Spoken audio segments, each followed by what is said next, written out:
Hooray. Now, hello everyone. Welcome to Maud's Book Club. We are talking Jade City Fondly. Full spoilers. We are going all in with spoilers. Hi, Christian Unpronounceable. Hello, K Frito. Hello, Ro Panda. 39 months. Appreciate that sub. Hello, Lisa. Hello, Avery. Hello, Tate, coming in from Australia. Hi, KP Dubs. Hi, Susie. Hi, Toaster Poster.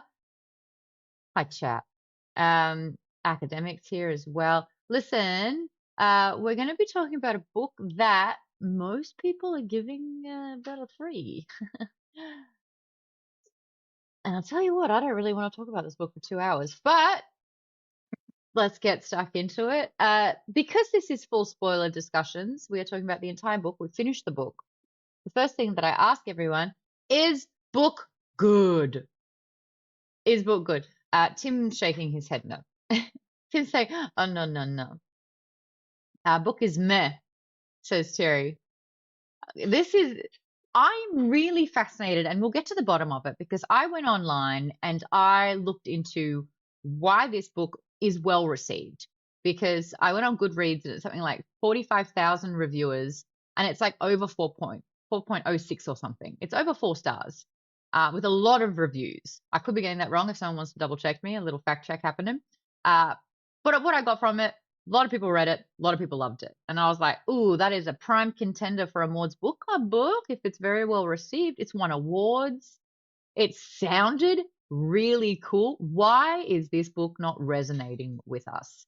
I really want to unpack it. If it is resonating, let me know. I scoured the internet and I have some answers of why people enjoyed it. I didn't. It was pretty meh. The first half was a lot slower than the second half. So we'll talk about the differences between the halves of the book. Thank you, Ro Panda. Gifting 10 subs.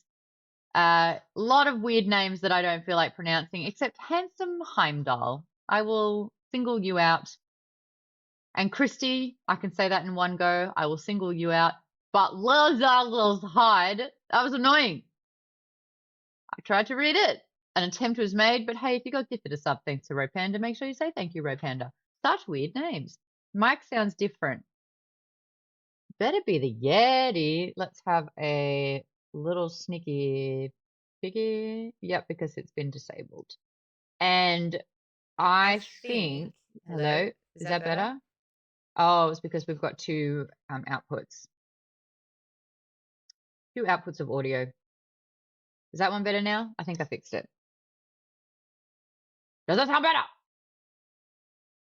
Great now. Yay! Terry says, I think it's because most people that doesn't like a book are less likely to give a review and to not get attacked in the comments.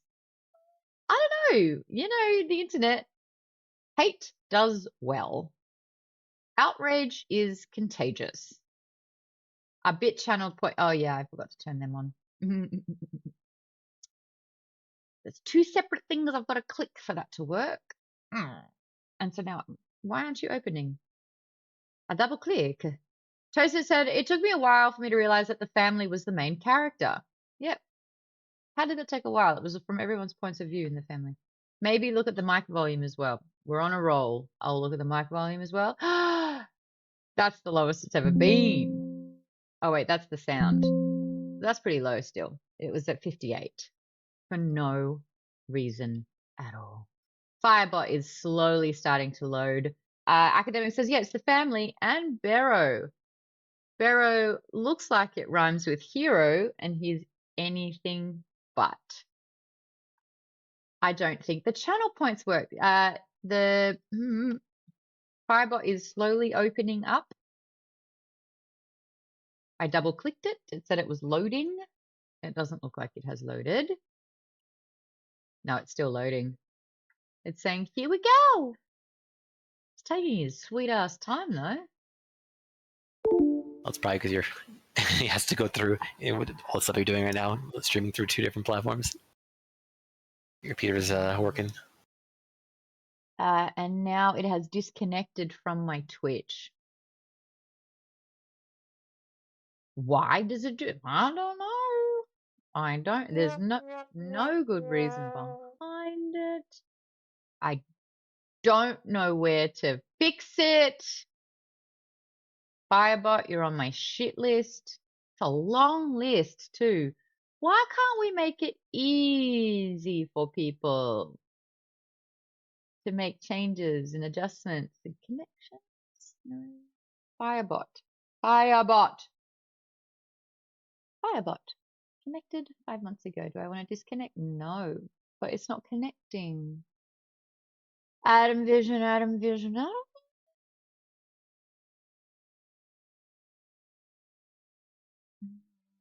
I think you have to say it into a mirror or type it in the chat for that to work.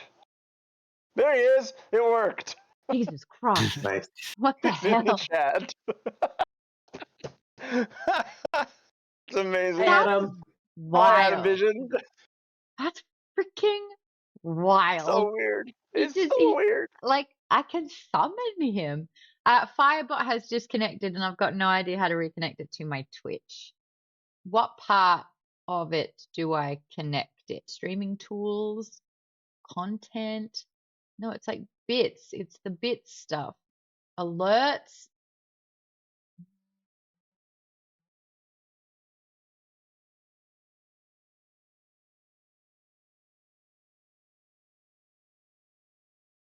Fire the bot. How do I connect it in? Please click or copy the below URL and then connect it to your Twitch streamer account. Yeah, where? Don't talk to me and use vague terminology and expect me to figure out the rest. Are you kidding? I need specifics. I need you to tell me.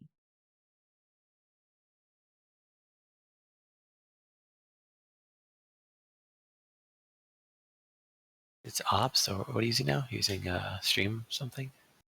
No, I have to do it through Twitch. Okay. This sounds like how the book went. It says Tay. Oh, she's sassy today. That's funny.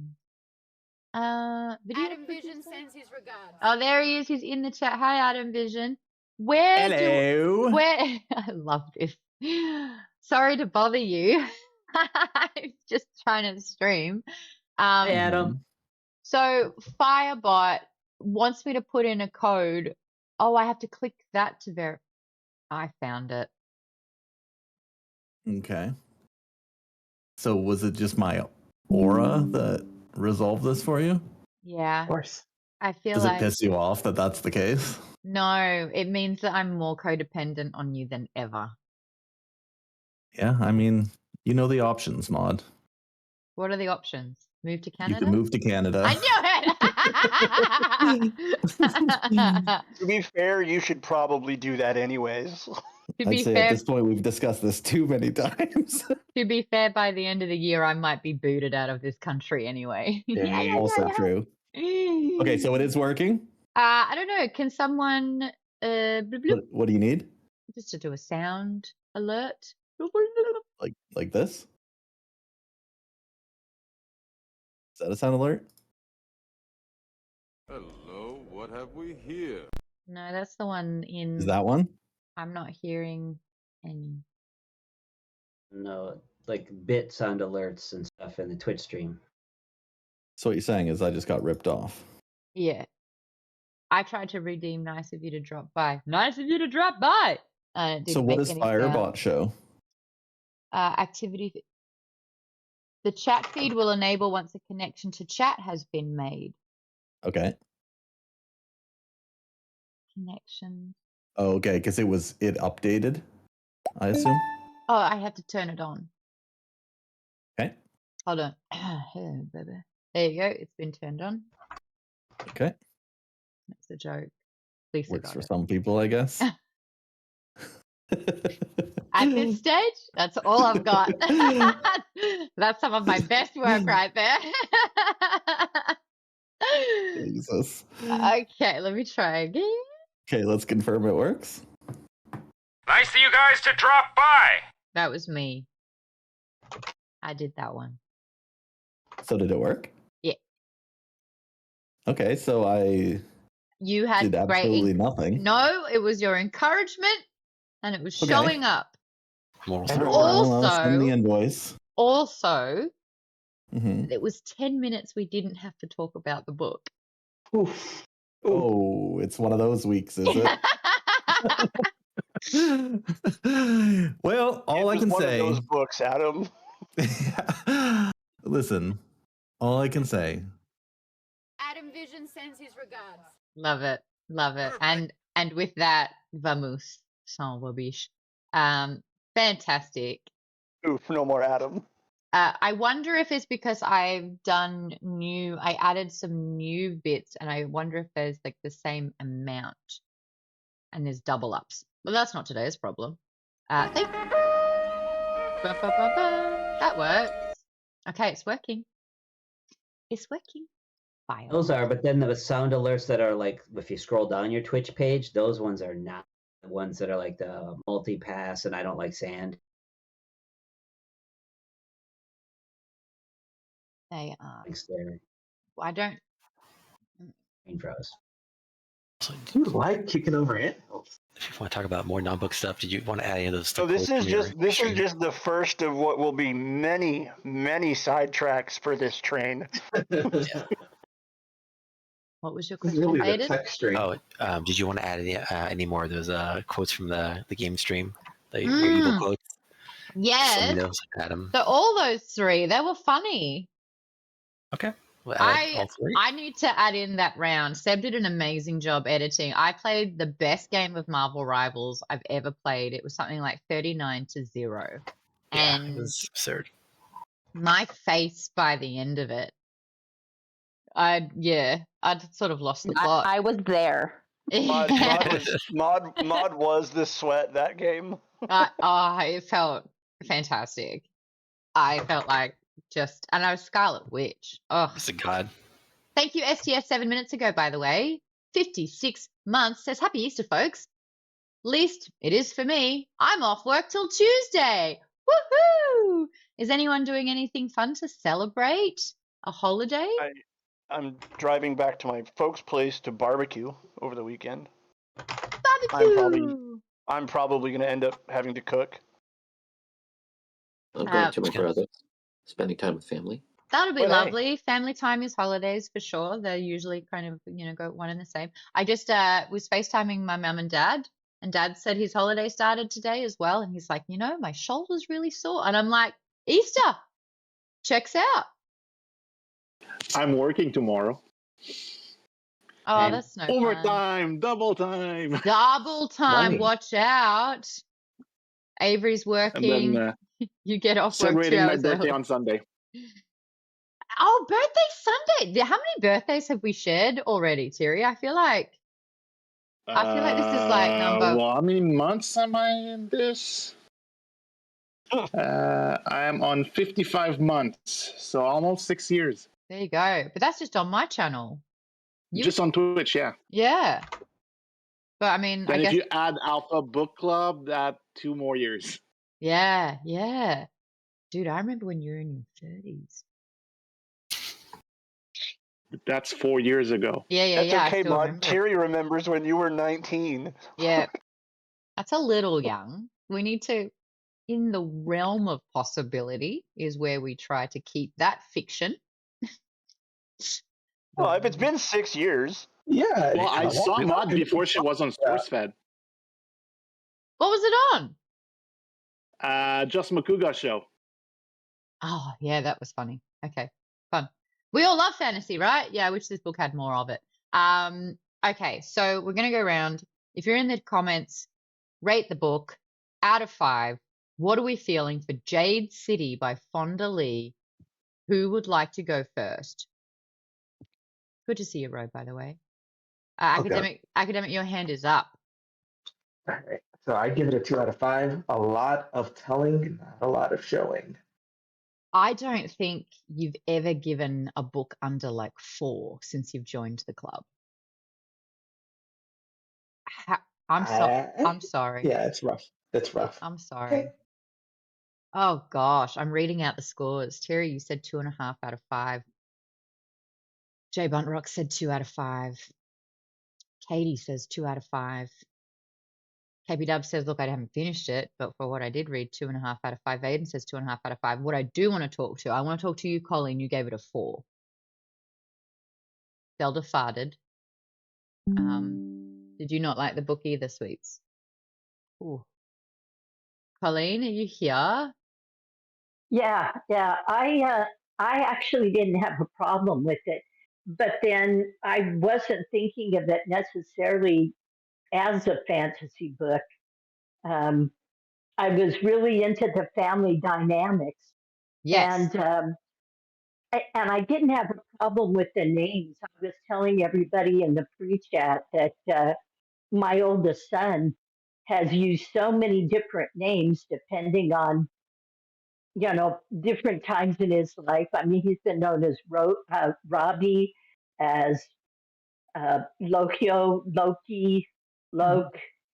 Yeah, I mean, depending on who knows him, um, he had all these different names. So, I Mhm. mean, the different names just weren't an issue for me. But the family dynamics is what gave you the 4 out of 5. Yes, the family dynamics and a little bit of political intrigue. I do agree that the family dynamics were the strongest part of the book for sure. They were very realistic. I think they all had their own arc. I thought that they were all really clearly carved out. Vanessa says 2.5 out of 5. I struggled to find a truly compelling story. Catch, you said 2 out of 5. Sprinkles was 3. Tate said 2. Phantom Aria said 3.75. Lisa said 3.75. Susie, you just said be right back, but you gave it a 4.9. So let me know when you are back. Well, you're not here, but I really want to hear your thoughts on this. Phantom Aria, you're the next highest at 3.75. Ooh. I gave it a 3.25. I didn't give it a 2 because I think that the writing was well done. Like I have read some poorly written books that I give a 2 out of 5. If I'm getting taken out of the plot because sentence structure is shoddy, and the dialogue is cringeworthy, so I've got to give it to Fonda Lee. She actually did world building. The characters were strong, and there was a plot, which I don't think other books that are around 2 out of 5 for me kind of have. I think I get disappointed by potential unreached. And because it was somewhat done well, I was expecting it to take off.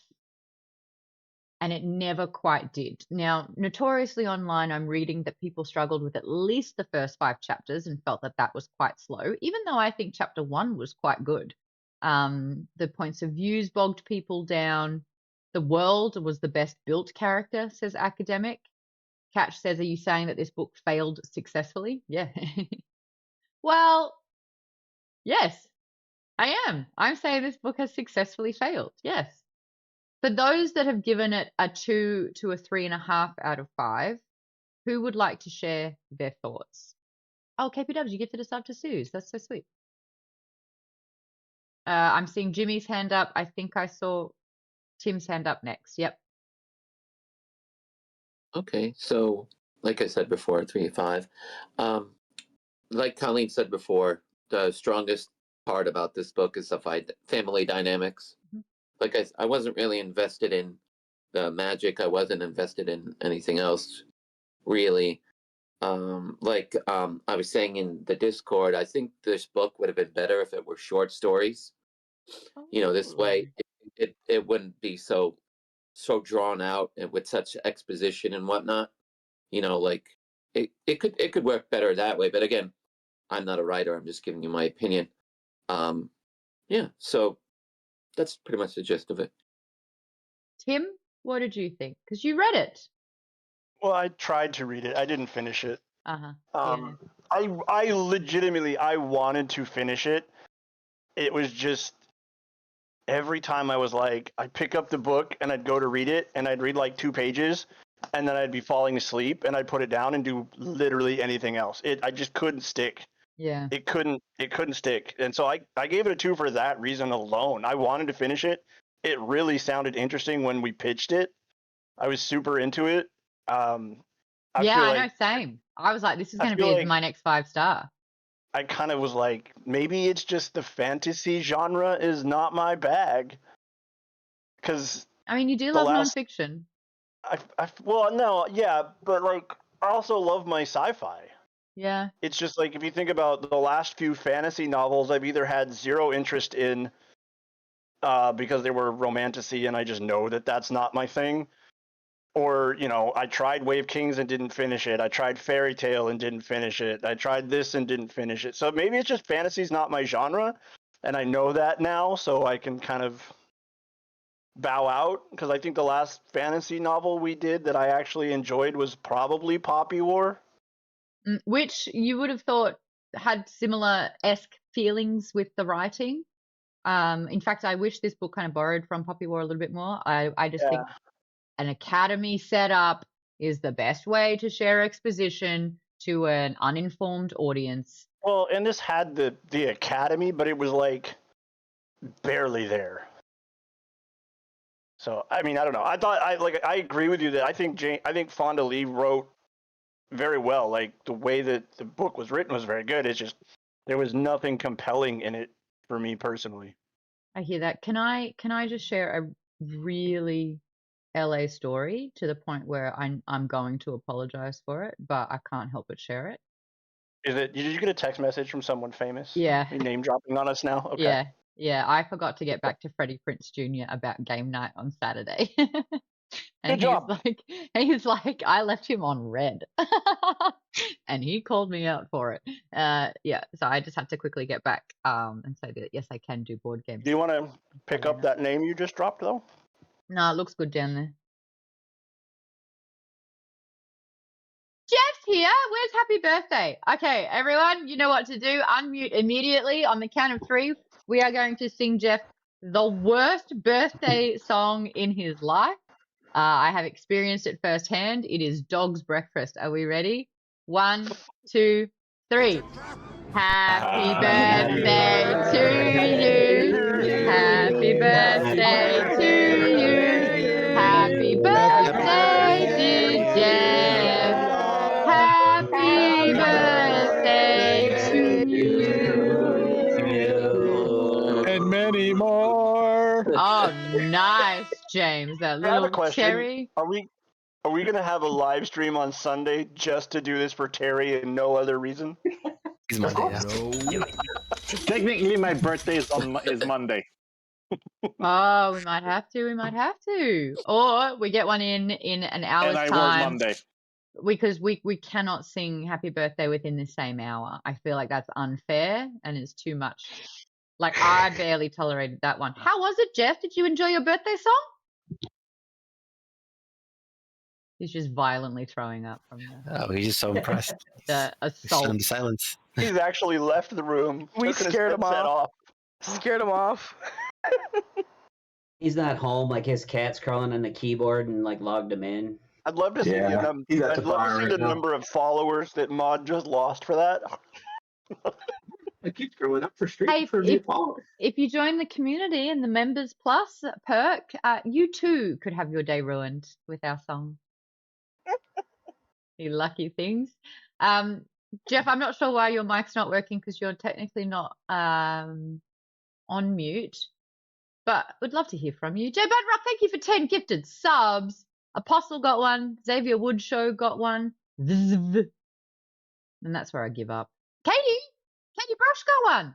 Katie, you just got gifted a sub thanks to Jay Budrock. How cool's that? You're both in the same room as well. Canadian got one. There you go. We're just talking about you. Bossage, Nub Monster. I don't want to get any more information on that name. What a choice. What a choice. We got. What does Vaden say? Just scroll. Do I have to scroll? It's Nicole's birthday soon too. It's Ropanda's birthday soon too. After Terry. So. Oh my Susie, goodness, both calling of me out. By the way, Susie is back if you want to ask her why she rated this book so high. Susie, you are the only person who not only gave this book a 4.9, nearly 5-star, but who gave it in a 4 point something. If you're there, Susie, I would love to get insight into why you loved this book and what worked for you. I think a big part about book club is if a majority of people don't like it and someone does love it, I want to hear from them the most. Where was the disconnect for the majority of us? What was this book like for you? I do have some questions to get into it, but would anyone else like to share their score and why they rated it so? Lisa. Yeah, I mean, I did 3.75. It's like I said, I liked it. I didn't love it, but I'm still interested to continue the series. I think I agree. It's the characters for me is what kept me intrigued the whole time. And I feel like the reason why I knocked it down a few is because I felt like there wasn't a whole lot of story. Like, yes, there was like the war going on, but I felt like nothing really happened. Like stuff happened, but nothing really happened. You know what I mean? So When it's coming to a war, exactly right. yeah, Yeah. but I feel like there's potential. I'm hoping that the second book will be better, but I'll let you know whenever I get to it because I'm sure you probably won't continue. I was about to ask, is anyone else going to continue this series? Not me, not I. Not if we don't do it. I don't think we'll be doing it. I'll add it to my TBR, but at the bottom of the stack. Yeah, you got to be self-loathing to maybe. Hey, Susie said, to be honest, it was very, very interesting. I would love you to expand on that. Look, I think all the pieces were there. I think it's a fascinating concept, which is why I chose the book. I read the blurb and got an idea of that this was going to be a historical fictional setup with integrated fantasy where you gained superpowers by wearing jade. Like that as a sentence is so freaking cool. And then you add the political intrigue and mafia-esque family dynamic and drama into that. Now, in the first part of our book club, I didn't quite agree with people who are in a goddamn mafia having abilities. The level of violence and intensity wasn't matching what it was. Now, either having that kind of power makes any sort of violence moot because you don't want to start, you don't want to fuck around because you certainly don't want to find out. And so there is no fuckery at all.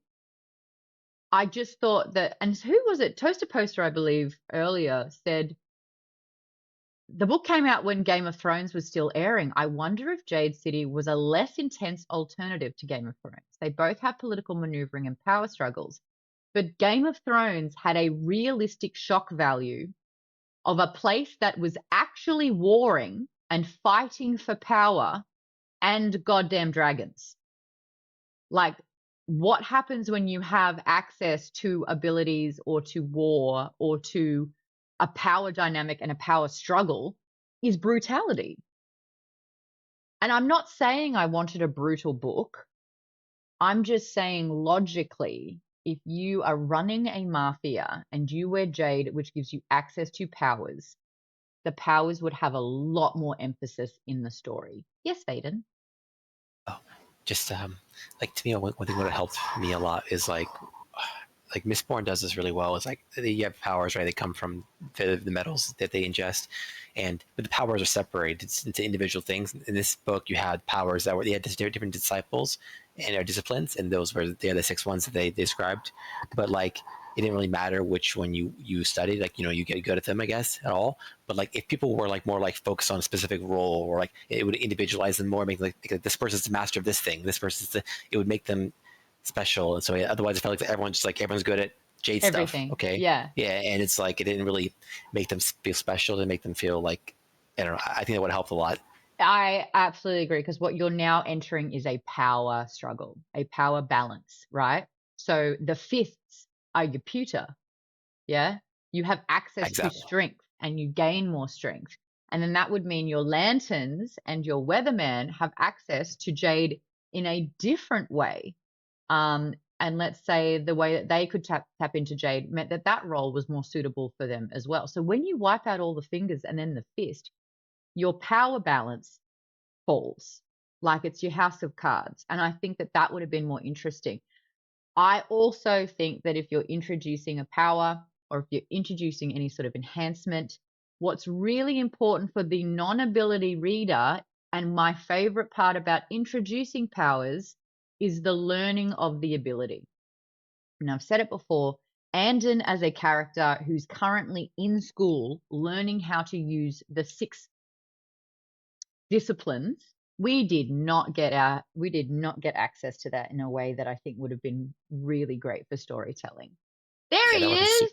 super Jeff. helpful because Hi, everybody. Hey, sorry, if I didn't finish that thought, and then we're going to shower you in attention, Jeff. okay, I think that was super helpful because, like, as a reader, we don't know what's going on, so we need someone to stand in. It's Andon or stand in, but we didn't get that much out of him. We were mostly focused on other characters, so if we had more out of Andon, we could have had that information explained to us, or like seen it through his eyes and actually see that progress in him improving, and then we can learn as a reader what's going on in a more intimate way. We got more of an understanding of his struggles of his sexuality, which was actually still not all that much. It was a few fleeting moments in some chapters, than we did on him learning how to fuck people up with abilities. Like, what? Yeah. Can I interject? Yes. Happy All right. birthday. Thank you. So first, as far as the violence goes,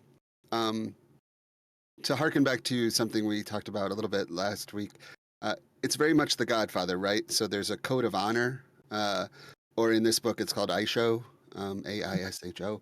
I think that's how it's pronounced. I don't know. In any event, and so there is very much an ethos that has gone back decades to not abuse the power that you have. It is also not necessarily that powerful, really, when you get right down to it. That people like green bones die right and left. Like, it's not like they're Superman. Yeah. So I don't think you can really call them like superheroes or even like whatever. They have some extra enhanced abilities, but yeah, they're not all powerful. And there are much fewer of them than there are of the average person. And so if they decided to try and oppress entirely the entire society, the people would just rise up and kill them. And so I don't think that to me, there was never any disconnect between them having powers and not abusing them. I did finish the whole series, which is, that's what I do. I'm hearing that the second and third book are better than the first. Okay. What did you give the first book? Thanks for the I don't glowing do ratings very recommendation, often, Jeff. but I don't know, 3.5, 4, something like 3.5, I guess. I don't. It's fine.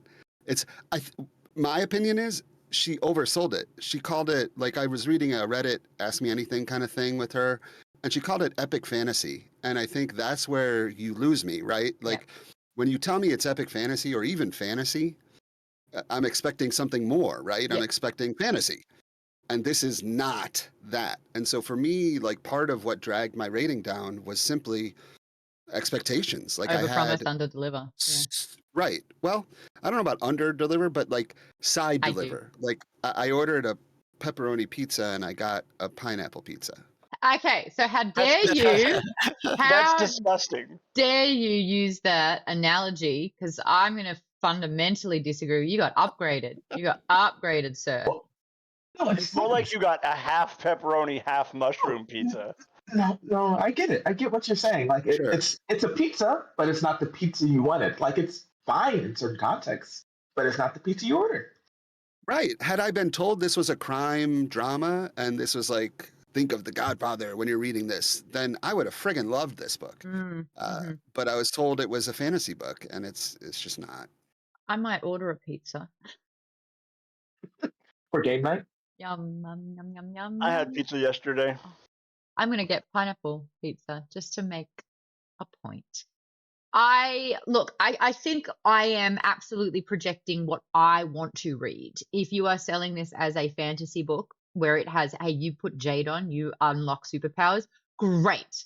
Spoon feed me this superpower. I don't even need to delve with heroes. I think the anti-hero with abilities is actually really interesting and exciting.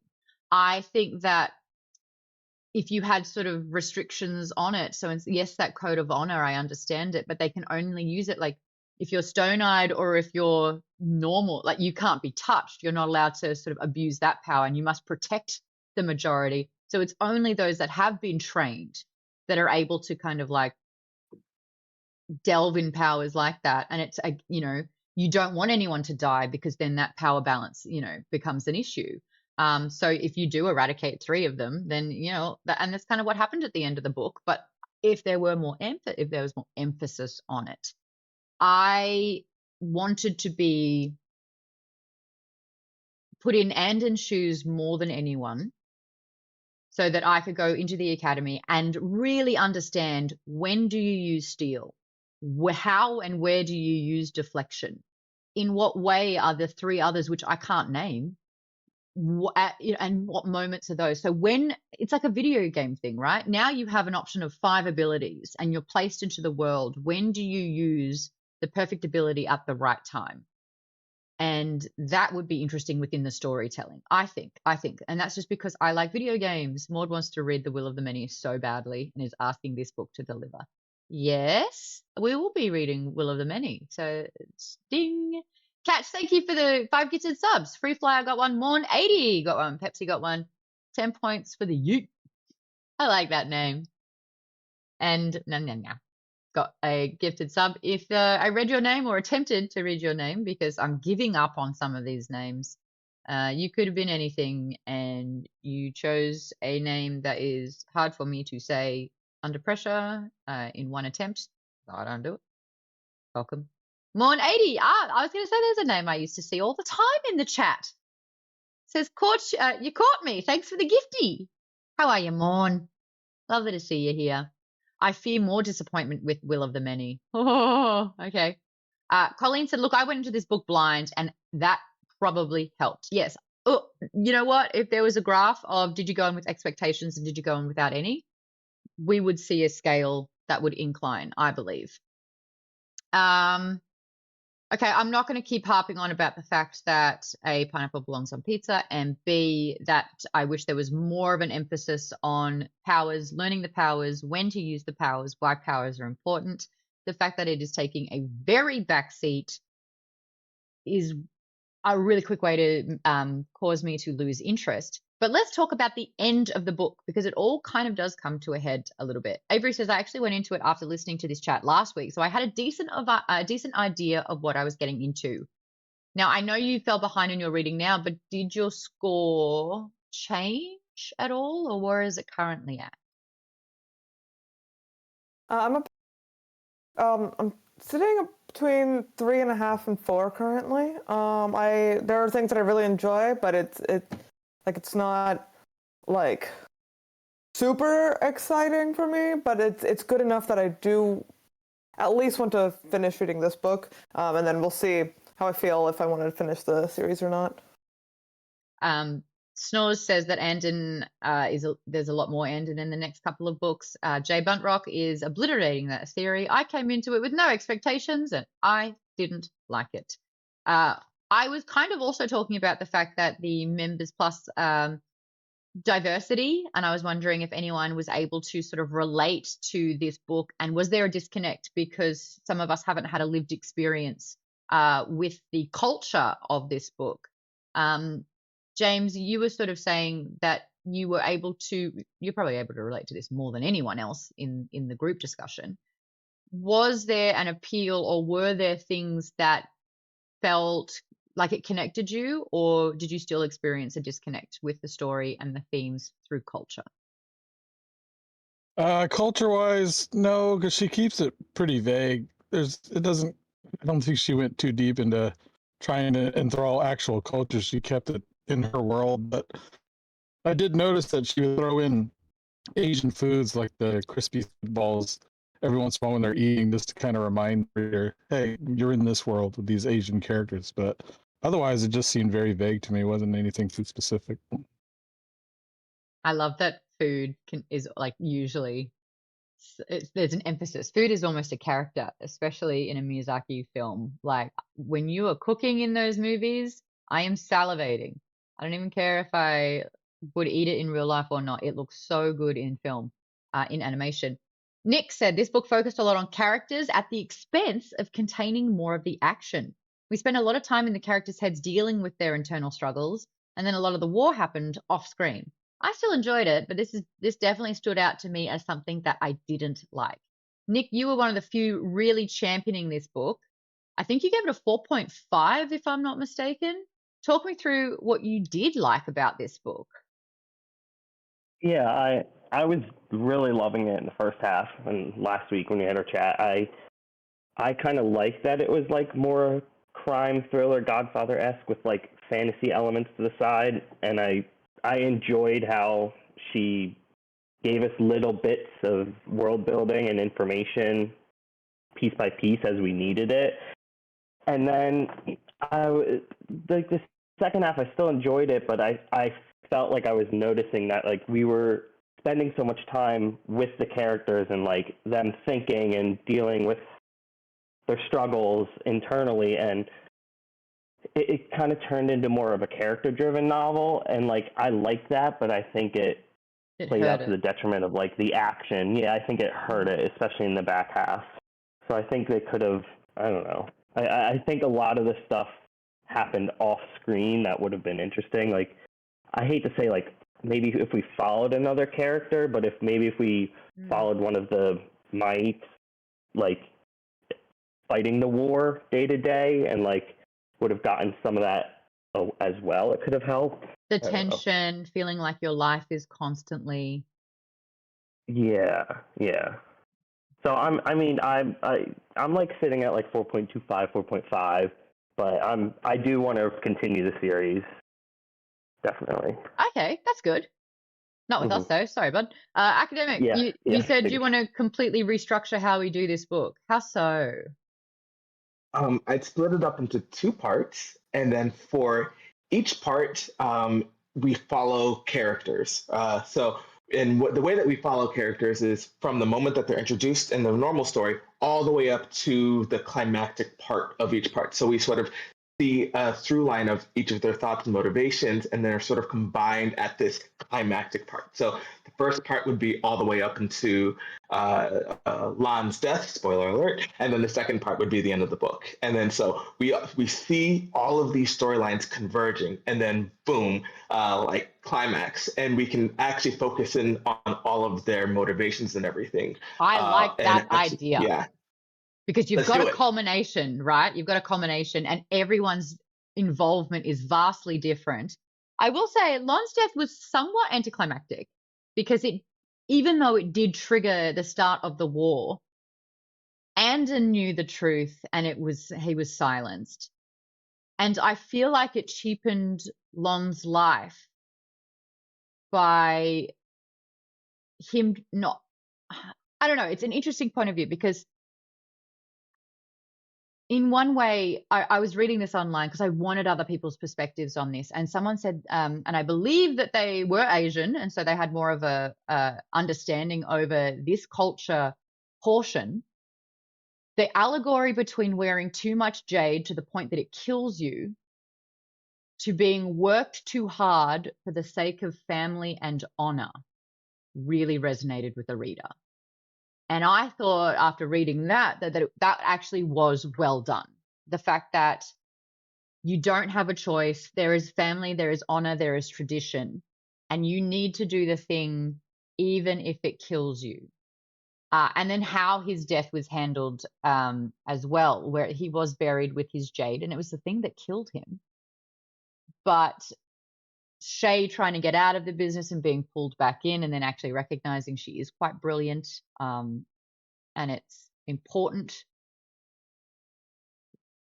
I mean, I think that they wouldn't have survived without Shay's input and without her using her brain to get through a lot of these things.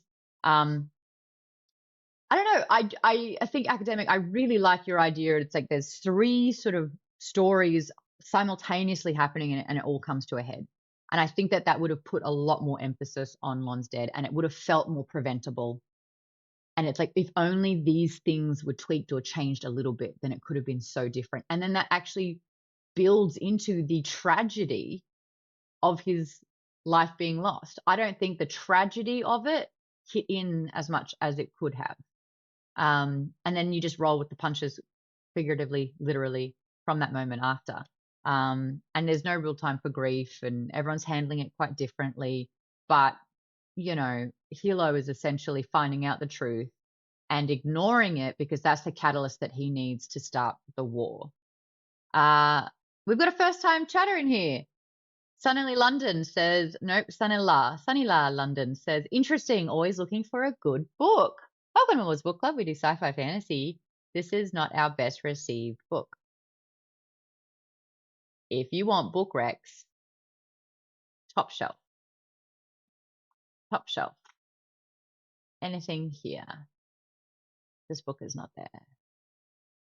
You can jump onto the website, maudsbookclub.com, and check out all the previous books that we have covered on Maude's Book Club. And we're starting to, we should really go back and start rating what the club gave them, roughly.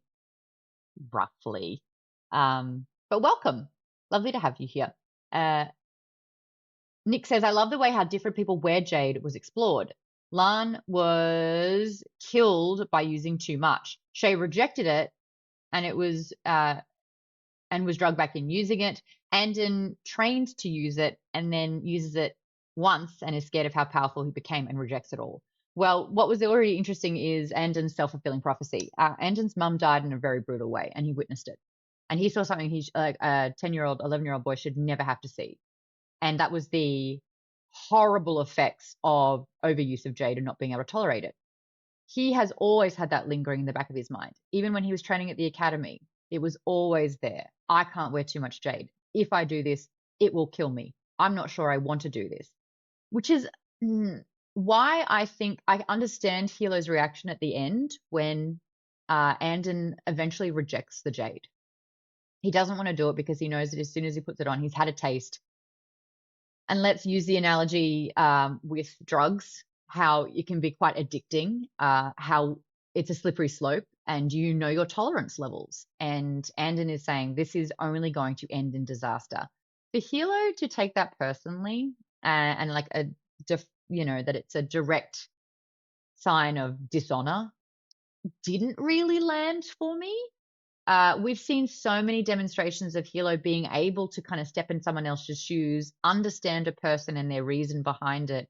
There were so many instances when we were with Lote, is it Lote, at school, how Lote's talking shit to Andon and Andon's kind of being like, right, well, I'm going to have the power and you're going to be sorry if you say that. And Hilo kind of comes in and he's like, hey, you want to get them on your side. You want to make them believe in themselves. This is how you're handling it and this is how it should be handled. And so for them for then at the end, for Hilo to completely reject Andon, who has a very evidentially like strong logic and reason behind not wanting to do it. Like Hilo even recognizes, I think, that in that final fight, Andon was a pawn. Andon wasn't ready to do what he had to do, but it was in a position of desperation. And it's warranted that it freaked Andon the hell out. But like Hilo's like, no. Hilo's biggest problem is projecting a result that if it doesn't go that way, he gets offended and upset by it. I have been guilty of this. I have decided that we are friends and we'll be friends and we will do this together and things will be great. And they're like, I don't really want to do that. I'm like, what the hell? But no, I've already planned it all. In my head, this is how it goes. Well, if you say no, then this was all for nothing. And it's like, it never existed to begin with. Hilo is absolutely like that, but he prioritizes family and tradition to the detriment of everyone around. People weighing in on Hilo as a character. Snores is saying Hilo is a badass, but he is reliving his sister's abandonment also. Yes, he is. And without Lon, who was literally the pillar. Great analogy there. It's crystal clear. The pillar. He does need the support. And I don't think he's handling it in a way. He's just like feels that rejection, the abandonment. There it is. Too many syllables on the classes. Nick saying, I think Hilo would have been okay with Andon rejecting the Jade, but he doesn't have a choice because Andon was so key in that fight. He is in a hard place trying to win this war, and he was going to count on Andon going forward. Yeah, at whatever cost. I think Hilo would have been okay with Andon cheese gratering his forearms off, as long as it got the job done that he needed to at that stage. I think Hilo's desperation is so short-term win at whatever gain, which is a Darrow specialty. KP Dub, take a lap. Take a lap for that one. I would call my Jade bracelet a band in mint.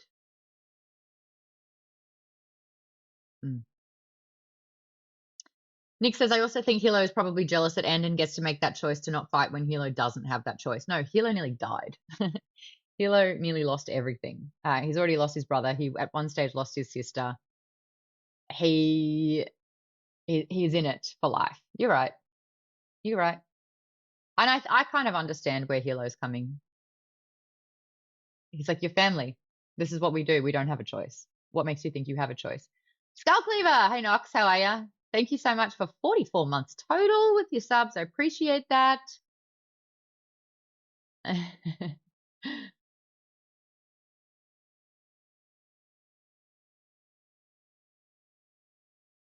All right, everyone's sort of on the same page with that. Okay, so at the end, what else happens? The two horns fight each other in mountain territory. Hilo does quite well, but I mean, he has his hero moment. That kind of played out, like, I could see that anime style where it's like the one who keeps getting up, even though he's been knocked down so many times. Visually great. Love it. Gaunt is about to kill him, and then Andon helps out, and Gaunt dies.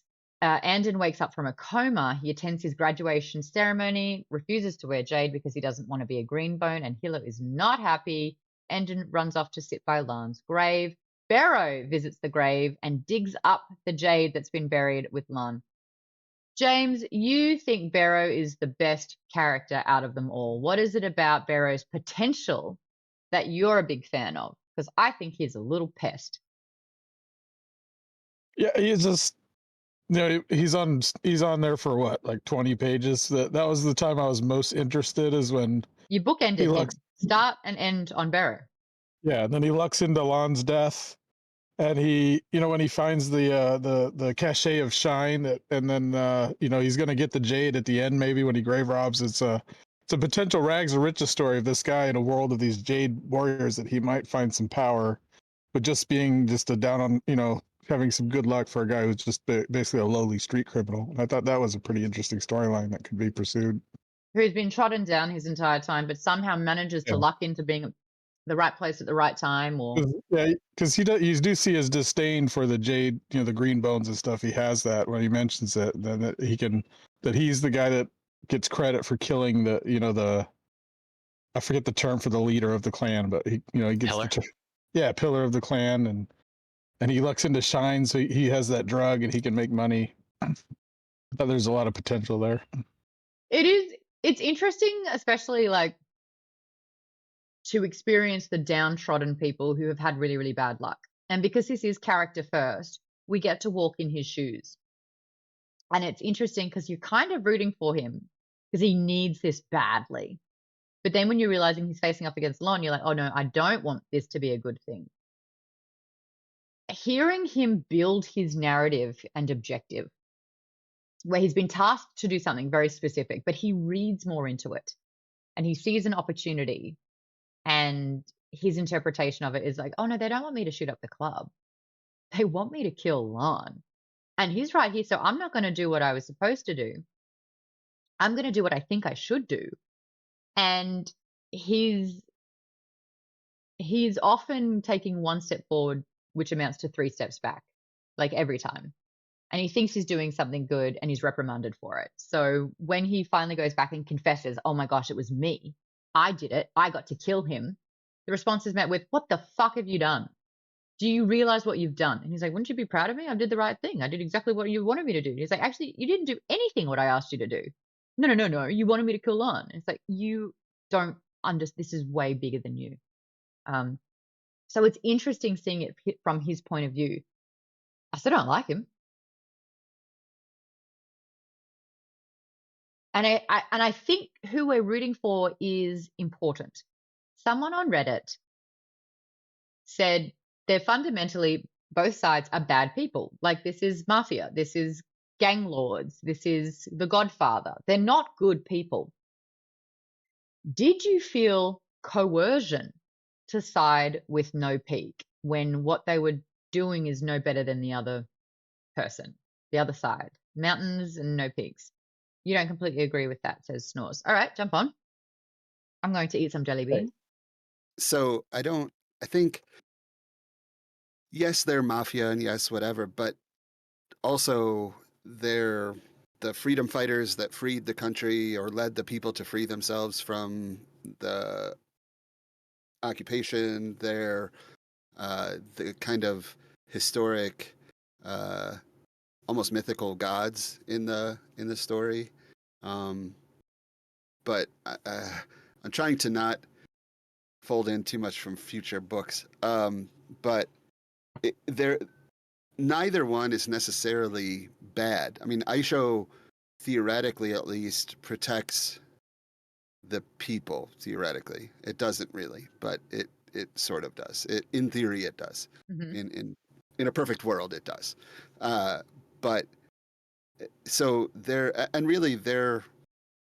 in a perfect world. The weatherman is supporting all of the businesses that are paying tribute, so it's not a one-way street. It's not extortion. They're providing loans and they're providing support and they're providing access to new markets and so on, which is in this book. And so I don't necessarily think they're completely bad. They're not quite on the level of mafia. They're clearly not benevolent completely, but they're also not like they're not despicable. Yeah. Right. And so I think calling them evil or bad is a little bit of a misnomer. I think they are twisted by the power that they have a little bit. And they exploit things when they can, but I don't think they're bad. So the question I kind of had was, what's No Peak doing differently that warrants your support? Is it just because we're getting the point of view of the people who are running No Peak? Or can we list out examples of what No Peak is doing differently than the Mountain? I can. Mountain sold out their own people, their own culture, by exporting the drug. Like, that, I think, is a big no-no. And I think that a lot of the time, like, seeing Hilo be the Horn, who is supposed to be very violent and horrible, he's like, hey, you're stealing too much around this neighborhood. Not cool. Like, I'm going to hurt you because you're doing too many bad things. So he's like keeping a lot of the ruckus in check, which I really appreciated. I saw two hands shoot up. Academic, we'll go to you then, James. We're talking about examples of things that the Mountain was doing that was worse, or wanted you to side with the No Peak. So what are the differences between the two? I think you sort of hit the nail on the head with the Jade export to other countries. It's not quite nuclear proliferation, like a discussion about like, hey, maybe we shouldn't be giving the other guys that are outside of our country nukes, but it's more like maybe we shouldn't be giving them our best ML chips or whatever, right? Like it's like, okay, we have a competitive war advantage against the world, and this is like national security thing, and the other clan, the other mafia party was like, I don't care, I need to make a buck, right? So like very, it seems like very money motivated versus this is something that we need to do for the good of the country. Which kind of backfired for No Peak, though. They're like, wow, they have more Jade. When shit goes down, we are going to be affected way more than them. They're technically starting a war and profiteering off that war now, whereas we are going to be losing money because we've gone more into retail and not retail, that was what Mountain were doing, but like businesses, like restaurants. And it's like, okay, a war happens, no one's going to eat out in restaurants. We're actually going to lose a lot of our income. Snores, you had a really good point. Does end goal matter? How would you describe the differences between their end goals? I'm gonna have a hard time restricting it to this book. Okay. I think the end goal for either group isn't well defined in this book. I don't think you see it yet. Mm-hmm. I think they're both just kind of existing, and that's one of the flaws of this book, I think, is that it doesn't really put across the perspectives of where these people are actually coming from quite well enough. You get that later, but yeah, I think Darian has a. Darian, and then James. Yeah, just to build on that, I mean, the biases that we're seeing, everything from No Peak's point of view, essentially. The characteristic we're seeing is that No Peak was basically maintaining the status quo of, having little skirmishes, nothing as what Mountain was doing, like they were being the aggressor. They were implementing a short, medium, long-term plan to basically absorb No Peak and take over and become the sole clan. No Peak was caught unawares by all of this. So there is the way we're being presented is like an aggressor and an aggressee. So they're on the defense throughout, and they had white rats at the very top of their structure, in where somebody in their leadership was working against them. Spoiler. Without actually, consulting with the actual other named persons within the organization, which was to their detriment. So they were just getting kneecapped right through, and they're just playing the defensive for basically this entire book, when they were playing with the traditional rules versus somebody who just like threw out the rule book and was going basically with an asymmetrical war against them. Bianchi said something quite similar. No Peak seemed to be a bit more preserve the status quo. Let's just stay at peace and everyone profits. They were keeping more of a peace. And you're right. Like Mountain Clan wanted to monopolize, wanted to absorb them, use tactics to undermine them, skim off the top, sell the Jade, start a S1 business, so that people who shouldn't be using Jade can use Jade. And then, of course, it's the production of that S1 that costs Lan's life as well. But he needed it to be able to traditionally wear all the Jade that he'd won. So there's a lot happening there. Doru. He makes an escape. Should have killed him. Oops.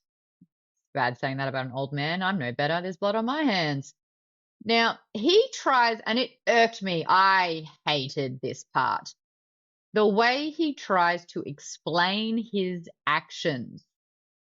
I knew more about what your grandfather was trying to say than what he was actually telling me. So when he said he needed this to clean up a little bit, I knew that it meant that we have to go to the mountain and start sabotaging shit. You're just like, there, what? Oh, James, you had something to say. Thank you, Colleen.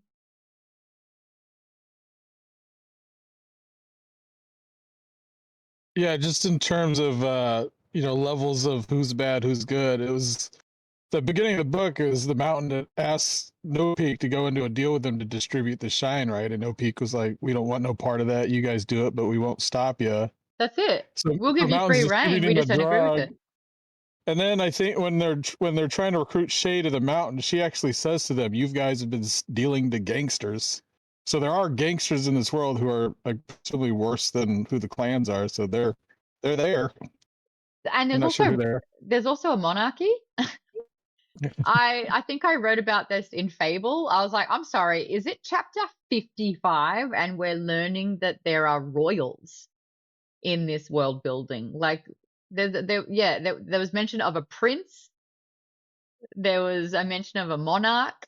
And I was just like, when did that happen? How important is that? Why are we... Sounds like the author didn't know where she was going with the book. We do know that there is monarchy, I think, earlier in the first part of the book, but the implication is that it's a historical monarchy, like before the initial invasion. But yeah, you're right. There's like, there is still, it's a Queen of England type situation. Well, and I kind of wanted to learn if it went somewhere, and Snores just said, no, it's irrelevant. I'm like, okay, what? Right. that was a little bit. I mean, it was worth commenting. I was like listening to the book, and then that happened, and I had to rewind it a little bit. Like, am I hearing this correctly? And then it kept going, and then I went on to Fable, and I was like, the fuck? Okay, what? Excuse me. Bianchi. I don't even remember the monarchy. No, there was a conversation, I believe, that Lana had with like the prince. I'm like, okay, I don't know what's going on here. So going back to Doru. Oh, Hilo did. Hilo had that conversation. Yeah, because it was chapter 55. Lon was already dead. Doru's explanation of his behavior infuriated me. Dorupon's character and actions speak to the mountain's end goal. And he thinks that as a weatherman, he was making good decisions and creating good business opportunities without, like, I don't know how else you can interpret that he wasn't sabotaging and betraying his own clan. Was he trying to bring the forces together, thinking that they are stronger together?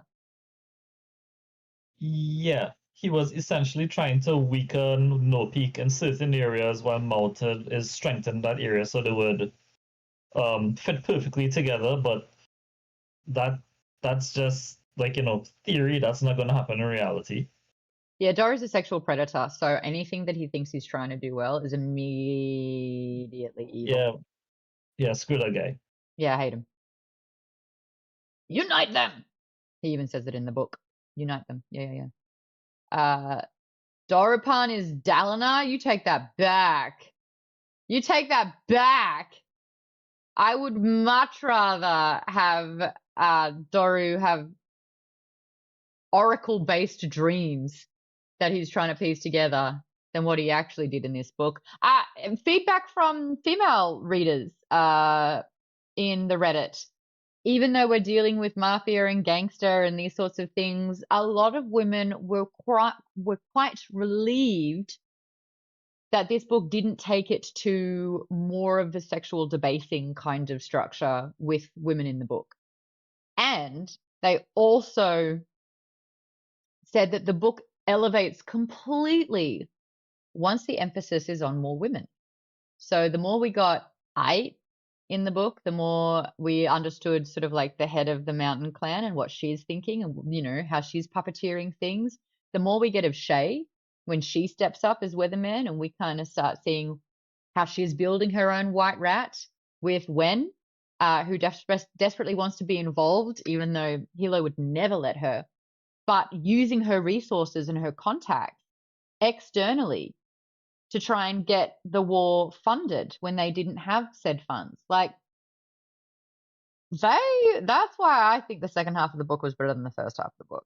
And it was kind of cool to hear from other women reading this book that really resonated with them. So to the ladies in my Members Plus, did you feel the same way?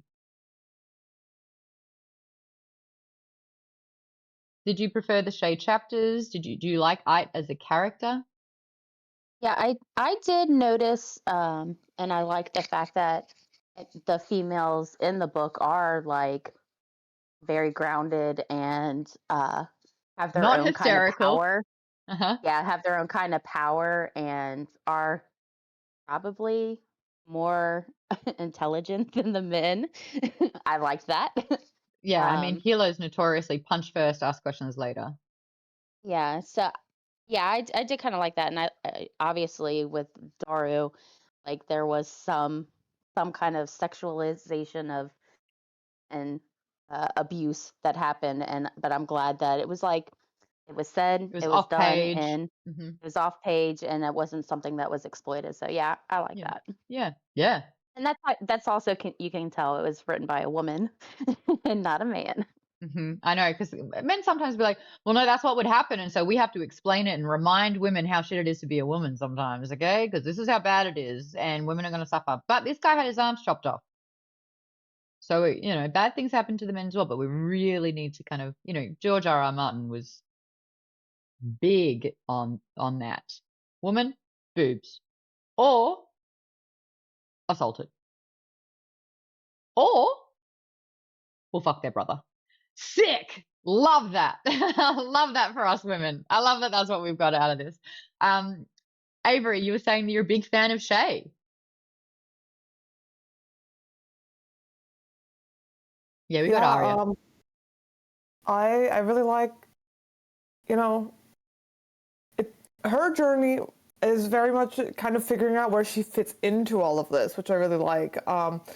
Whereas like all the guys, they're very much like, oh, this is my place, like they know what they're doing, and she took the time to leave and get out and figure out herself, and then come back, and then obviously she couldn't stay away from it, but she was able to kind of make her own path out of it, and kind of and find her own powers on her own without the men like telling her what to do, like was probably the case before she left.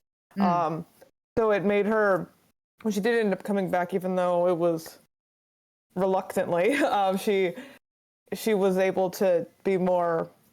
Yeah, she owned it more because it was her choice, exactly, and it wasn't forced upon her. Yes. What I do think is interesting is Hilo is recognizing this is my path. It has been chosen for me. I have no choice, but I don't resent it. I'm empowered by it. Whereas I think Shay was like, this could be my path. I'd like it to be my choice. If I am forced to do it, I will resent it. I want to have life experiences. I want to do things that maybe my family doesn't approve of, like this relationship. Hearing Hilo talk about that relationship, I thought was interesting, where he was like, who broke up with whom? And she's like, yeah, he broke up with me. And he's like, well, of course, because you're such a baller. You're like so badass that this guy would be scared, and he's going to realize he can never be the person that you need him to be. And so of course he was going to leave. And you're like, why didn't she see that then? Why did she continue to commit to him if that wasn't the case? Anyway, I think there's some sort of disconnects from time to time. When another great character, I actually thought that the twist could be that she was a white rat for the Mountain Clan. I liked that theory that you had, Lisa, last week, where it's like she's playing long game here, and because she can't harness the power of Jade, she was going to use everything else that she could to kind of infiltrate. Turns out she's just a legend, and she's felt powerless, and she wants to play a role in this, and she doesn't want to be protected, and she doesn't want to be told no, and she can interior design the shit out of a place, make that garden bloom, and also commit espionage in a way, which is great. Like, love that. Love these secret trips that she's doing to recruit external forces. I love that she's coming into her own, to the point where she will lose her own husband if he finds out. So, like, she is prioritizing the big picture, things that are bigger than her, which is such a just cause. And I love the fight that she's willing to have in all of this. Now, without spoiling too much, Schnorrs, do we get more when? You just wrote foreshadowing. Shit. You get a lot more when. When is by far my favorite character through the whole series. So not if, but when? Yes. Yeah. I think we can all agree that there are some beats and things that happen in this first book that were predictable. We saw Lon's death coming a mile away. We kind of predicted other parts of this. We predicted that Shay would step up as weatherman. There are beats here, there's setup here that are a little obvious. And I wonder if that's what doesn't keep us hooked, because we can kind of see the 3 steps ahead. Does anyone think that somewhat of the predictability of these big beats in the book would fall flat because we saw it coming? Anyone? I think it could be. Like, I think if it's too predictable, it gets boring. Like, it has to make sense, right? Like, you want it to be somewhat consistent. Like, things should make sense as to why they're happening. So some predictability is good. But if it becomes like a very common, where you're just like, okay, I know exactly what's happening all the time, then yeah, it becomes a chore. Because you're just waiting for what you expect to happen. And there wasn't enough story for these predictable moments to catapult enough of what happened. Yes, sure, Lon's death meant that the war, like it was a catalyst for the start of this big war. But what did that initially look like? A boardroom meeting. Yeah, like it didn't really have much. It didn't feel like it had much impact. I mean, it did, but like it just didn't feel like that way. Like we know that if the reason they wanted to kill Hilo over Lon is because if they killed Hilo off, then Lon would have made peace. I think I said the idea was that they would make peace with Mountain, even despite them killing his brother, and Hilo won't. He was going to go to war for them, and he will kill them all for vengeance. And so, but yeah. Nick is saying, I was waiting for Lon to not be really dead. He was just in hiding, recovering from his injuries without that extra Jade. How do you think that would have changed the story if Lon's death was the catalyst and it turns out he wasn't really dead? What would that have impacted the plot more? Would that have been a twist that could have made it more exciting? Would that have felt like a cop-out?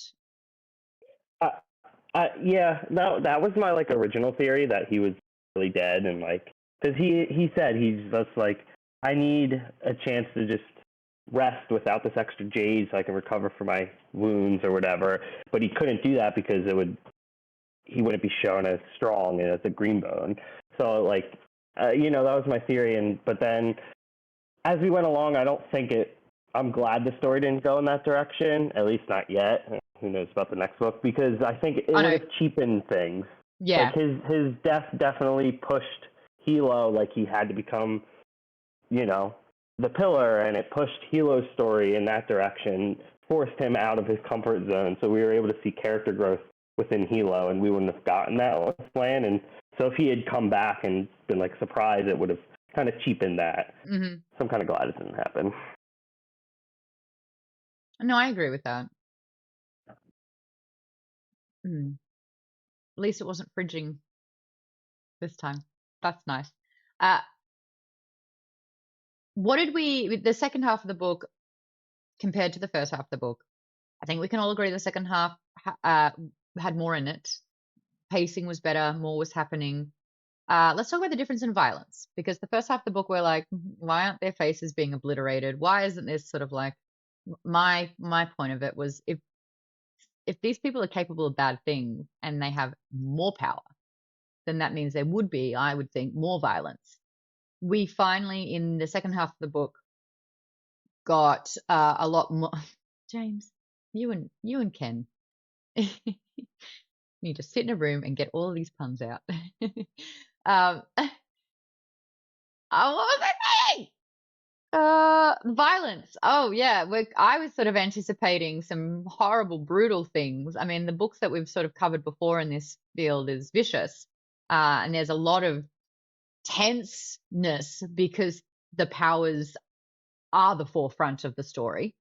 Do you think that the No Peak being maimed in that way added tension or raised stakes at all?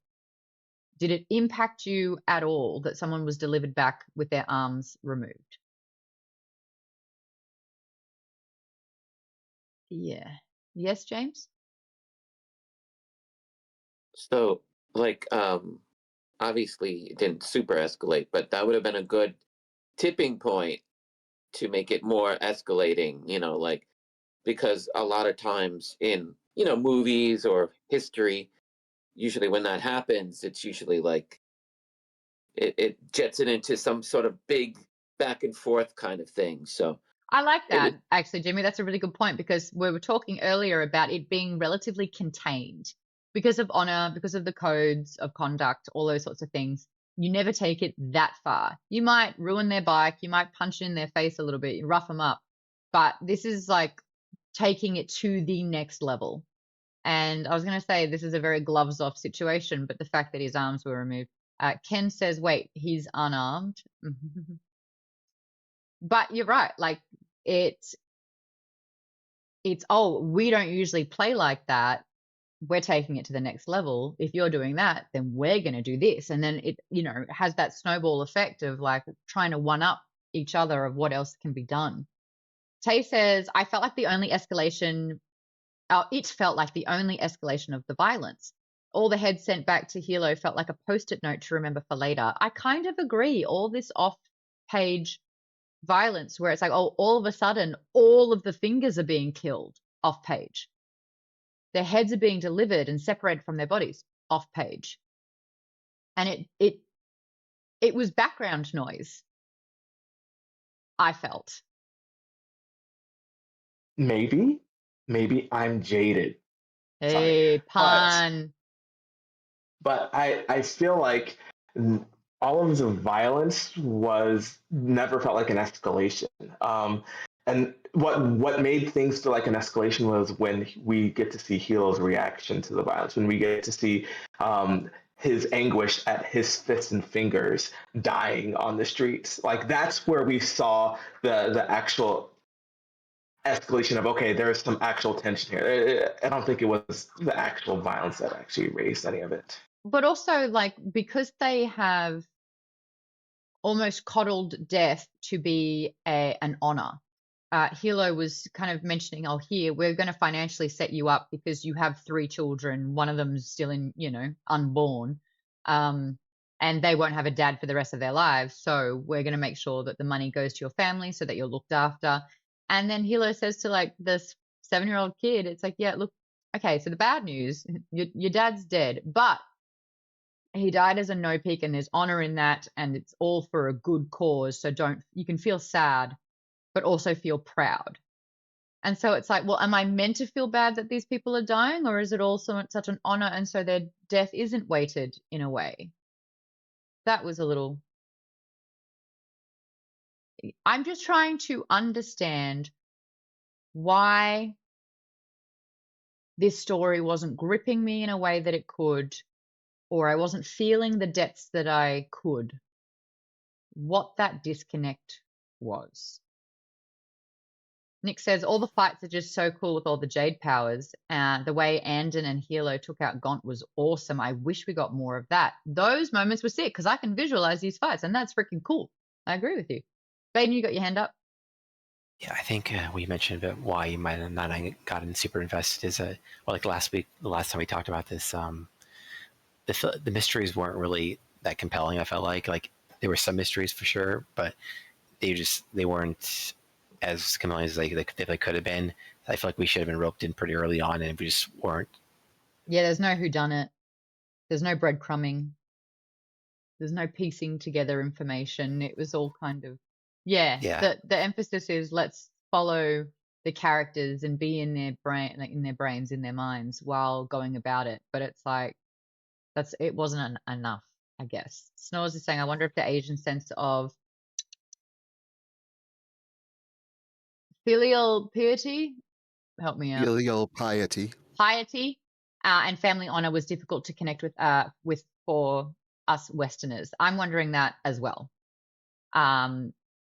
The notion of sort of, you see it in a lot of sort of those samurai movies where it's like that sake of honor, where you sacrifice your life as a part of almost like the job or your family or the honor component. Westerners do not go, well, for the sake of my family and my honor, I will sacrifice myself. Like that's not something that is super relatable. And I think, sorry, Darian, to cut in front, but just real quick, I think there's something to be said for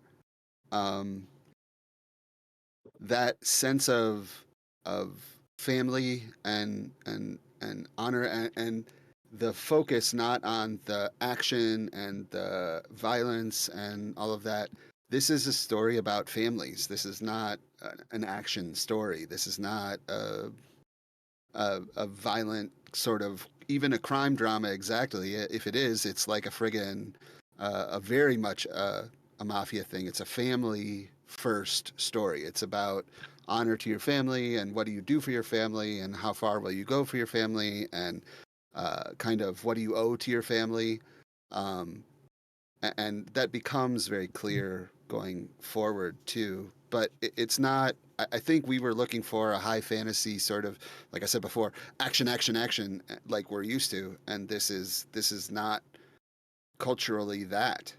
Culturally, it's a totally different world. Do you think that the lack of their parents breathing down their neck, because it was the grandfather who had the patriarchal kind of influence, but he'd already got so old that, there was dementia and he wasn't sort of like a looming force in the family. I find that when it is based on family, it's you don't want to disappoint or defy like a very strong authority in that family. And I don't think we had that level of authority that was looming. It was sort of Hilo who was bunkering down in tradition more often than not. I think that's what it is. I think the authority that you're missing is purely the, for lack of a better way to put it, the ancestors or the family honor in and of itself. You have to pay homage to that above all else, not a person necessarily. I mean, they do the whole oaths. The pillar is its, master, etc. But really, it's about the clan and it's about the honor of the clan, not the person. It's family, family, family, the whole thing. Yes, but then there would have been more consequence for people being able to walk away. And yet we had it twice.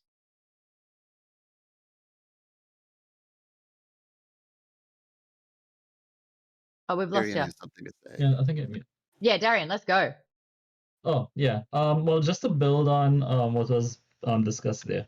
I think one of the easiest ways to get this across is you saw Crazy Rich Asians. Yep. Remember the mahjong scene? Michelle Yeoh was explaining the difference in Western values versus like the Singaporean Chinese values. So it's like individualistic versus everything as a collective, family oriented, stuff like that. Mm-hmm. So that could be part of the disconnect. Well, actually, to lean into that point, Michelle Yeoh was the matriarchal figure who was implementing that authority using fear. And so I felt that because she was a tiger mom. That's it. And there was that stern reminder that this is how things should be done. And you are violating our code of ethics and the way that we do things, and you will step into line or you will lose everything. So I think I wonder how different it would be if their parents had more, if there were parents instead of maybe a grandfather who was. Yeah. Well, the other dimension to that, especially with No Peak, is the fact that Lan is the pillar. He is in charge of the family, yet still the grandfather is calling the shots. So he is like basically a lame duck pillar. Because I mean, I mentioned it last week. But he was getting completely. Starts off the book. Sorry. Yeah. No, I was saying, he started off the book telling his grandfather, "I want to get rid of Doru as the weatherman. I wanted to put my own in." The grandfather said no, and then he beat him up. But then you find out that Doru is absolutely has been swindling the entire time and has been disrupting the strength of the No Peak clan. So then by default for me, the grandfather's authority was a sham. Mm-hmm. Yeah. So they were never on a good foundation to begin with because Lan was never truly in charge of his entire clan. The weatherman was undermining him. He probably wasn't as authoritative because people probably deferred to the grandfather versus No Peak, where she established from day one, I am the power of this clan. So just like the comparison between the two pillars. Ait had more authority. Ait was scary from day one. Yeah. Yep. She was a great figure in this. Yeah, and Lan. I mean, there were many instances where No Peak were a little softer. They weren't as aggressive. They weren't as fearful or fearsome. Nick says, my hope for book 2 is that the grandfather finds out about Dora's betrayal and then goes out in blaze of Jade glory and hunts down and kills Dory before dying himself. I'm going to look at Jeff's face real quick. Nothing. Getting nothing. Not enough for me to want to read the book. So if someone just tells me that happens, that'll be good enough for me. The last question. Oh, okay. Fuck. Well, there you go, Nick. Bam, bam. Darian, yes. No, all I'll say is my friend, she read Jade City and the follow-up book last year, the year before. She hates mafia stories, but she is telling me all this time that Hilo does something she deems unforgivable, and she said like she can't continue the book she can't continue to the third book, and like that has me intrigued as like that's a hook for me as to like what's gonna happen. But I mean, I'll just she look could it be up. overblowing it as well. I'll look it up. Maybe Jeff knows something. Vaden, your hands up. Jeff, you say nothing. Yeah, I was just gonna mention like I felt like I think I really don't think Nick's theory is gonna happen because I feel like at this point Dor has betrayed the clan, obviously, but so has the father, like my grandfather, say, because he helped Dor, and when Hilo got attacked, he didn't even like sided with his own grandson. He's like, oh, if you got attacked, it was your own fault. You deserve to be attacked. Like, it's Jay such came forward and said what Dory did, and he's just like, men have their urges. Yeah, like he basically his loyalty to this one person is over his own clan, it's in his own family. So I feel like he's not really, he really should be considered part of the clan anymore. He's really just betrayed them all. 100%. So I feel like he's basically and might that as well not be part of them. But I agree with you, and that watered down the authority, I feel. So I would have, I think I crave like that loom. If it's all about family, have that key figure that would be disappointed by straying outside. Jeff, you've got the giggles. Sorry, there's something else. Anyway, I think some of what kind of connected me with Carlsen, I don't know how many people have dealt with a parent or a grandparent with dementia and that sort of thing. It's a very difficult thing to go through, and then put on top of that the sort of family honor concept, and I think it becomes even more difficult to deal with. And I think based on the rest of the books, there's not much more to that than that. I got distracted figuring out why everyone was laughing, but now I'm clued in. What was that one more time? I just say that someone with someone with dementia, like an elder with dementia in an honor sort of family honor based society would be something very difficult to deal with. Like I it bet. would be. Got it. Yes. And I think based on the rest of the books, the other two books, that's kind of all there is to that. To some extent, it never really plays out. So it's not. Oh, okay. You're not selling it. I'm not trying to. Yeah. Okay. It's fine. They're fine. They're fine. You're a very fast reader, though. Well done. What number books was that? You and freaking Katie. We asked in Patreon how many books you've. I'm doing a video on this for TikTok. Asked how many books everyone's up to. I think I'm up to like 16, 17. And you and Katie are like 75. She was 76. I'm only at like 7. I finished number 73 today. Only 73. My bad. I'm so sorry. Yeah, it's like I have one and 200 pages of freaking Jade City. Katie's like 35 ebooks, and I've just finished my 30th audiobook, and you're like, it's April. It's April. And I'm here like, yeah, Nick, I'm around the same. I'm around, maybe 60. All of Goodreads is like, bitch, you better keep reading because you are 5 books behind schedule. You want to try and get to 80? I'm like, shut up, Goodreads. Why have I personified you like this? Tay's on 8. Toast is around 20. Colleen's on 29. Lisa's on 38. Baden's on 9. KP Dubs is on 6. Avery's on 6. Yeah. There's a gamut. But I will say it's April and you're on 70 something. Very impressive. I feel inadequate. I want to blame Stormlight Archives somehow. Like I that should count as 3 books. Like I'm hitting my page quota, but I'm not hitting my book quota. Let me just say, within my 73 are that book plus the rest of that series. So it's really 92. Okay, good. Got it. Berkey's on 42. 42 is great. How many weeks have we had in this year so far? 13? 14 weeks? Not enough for me to read that many.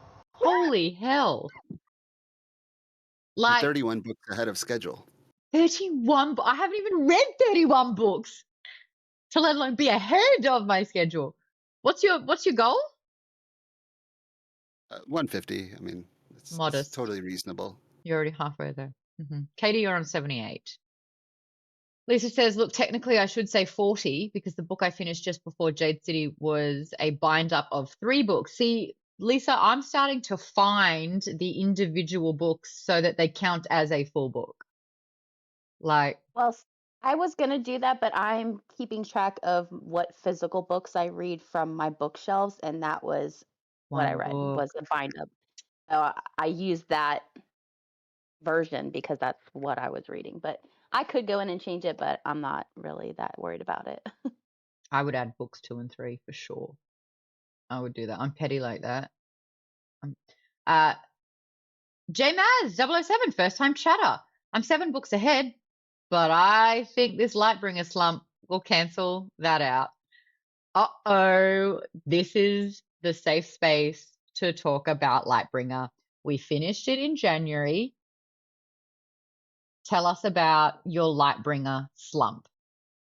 Is it because you're waiting for Red God and you just don't think that you want to read any other book until you can finish that series once and for all? Susie says, I've been in my firstborn club shortly after my dad's passing. I've joined this book club when it was Verdict Book Club during COVID. What's Verdict Book Club? Firstborn club shortly. What's a firstborn club? Susie, I need a lot more context. I've joined this book club. Nerdist. Maybe those were Nerdist typos. Book Club.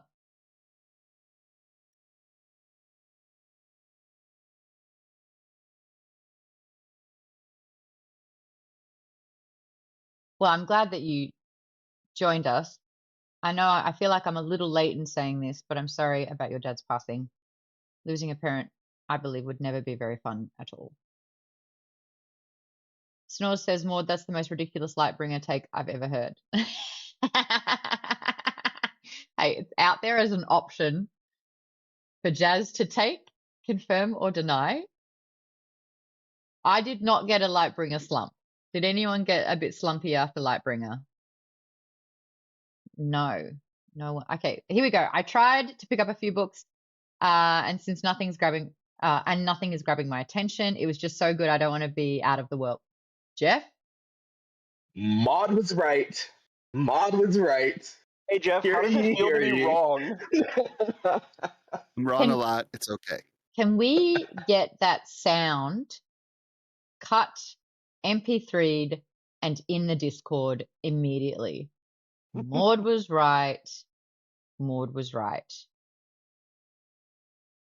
Yeah, I had a Dark Age slump. Lisa, I'm with you on that. Dark Age, I was like, what is hope? It did the exact opposite to me. Dark Age was like, oh, I need something to get me out of this funk. Yeah, I needed a lot of light, fluffy contemporary romances to get me out of that slump. So what I'm hearing is you did not actually have a slump. You just continued to read She your was book. reborn. I had a fantasy slump. I didn't pick up fantasy books for like 2 months. Yeah, that's right. You did. You had a fantasy cleanse after that. JMaz says, I've probably gone back and read this chapter in Hanger 17. No, teared up 5 times since finishing. I knew that Lysander had to do it. It felt inevitable since Dark Age, but I was just so sad when it happened. I sobbed. Do we play the voice message? I left Pierce a voice message after the Hanger 17 chapter. There is crying, and then there is what I was doing. Voice is an overstatement because I don't think you were actually using your voice. I think I just snotted into my phone, really. Yeah. Let's see if I've got it on hand. It was a legit ugly cry, actually, I think. How do I get this on, like, a soundbite? Do you really want it on a soundbite? It's already on the internet once. Just ask Sab. I'm sure we can do it for you. Here it is. But Ready? Seb will do it.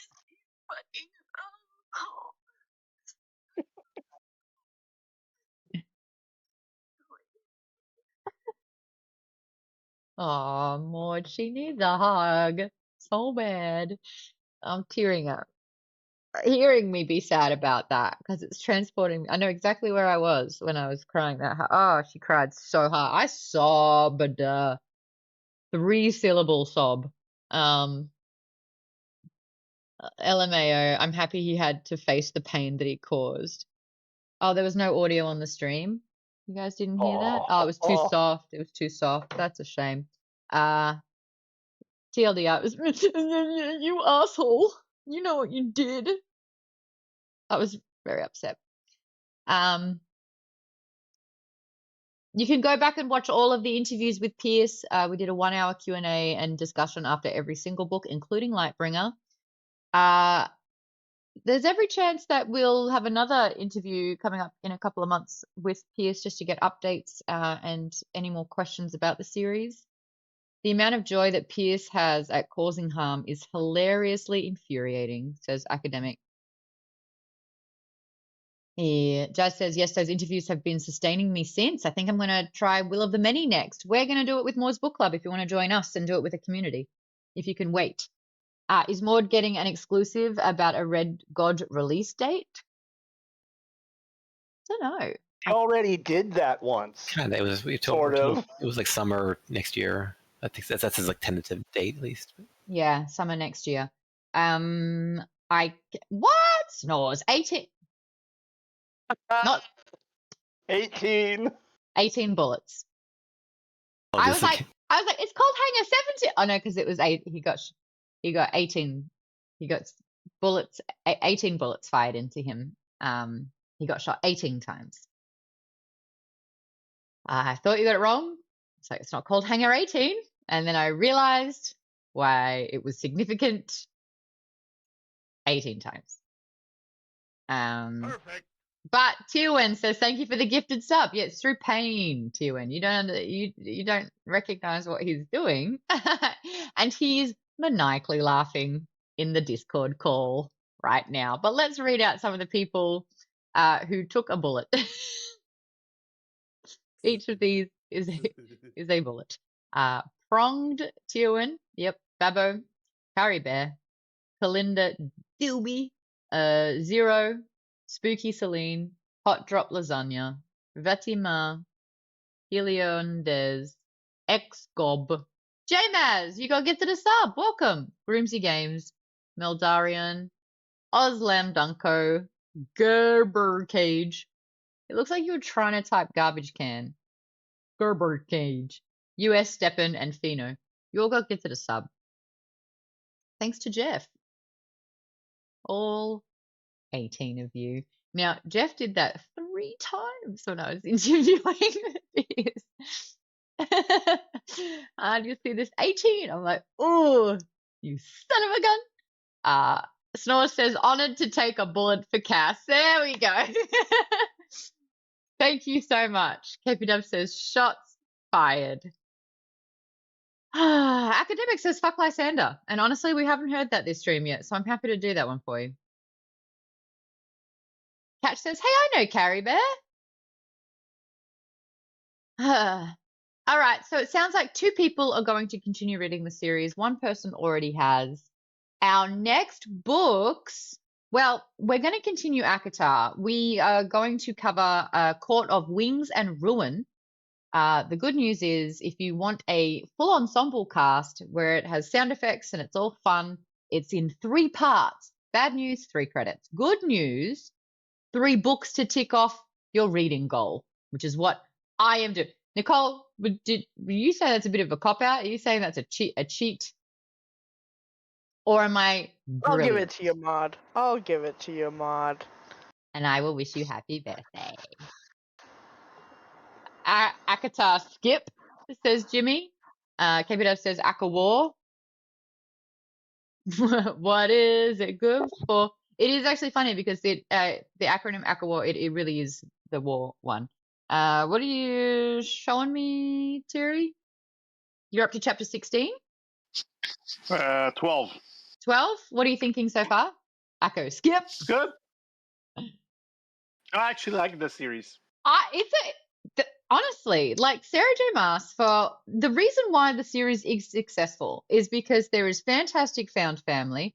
The characters are very three-dimensional, and there's spice in it that kind of keeps you on your toes somewhat. But she builds out fantasy worlds. Like Throne of Glass is fantasy first. Yeah, well, I paused the Throne of Glass series that I'm actually doing because my So niece is reading it. you are getting a lot of Elizabeth Evans, and is it Annabelle Cobb who's doing the Akatar? I'm on Queen of Shadows. Okay, you're getting through it.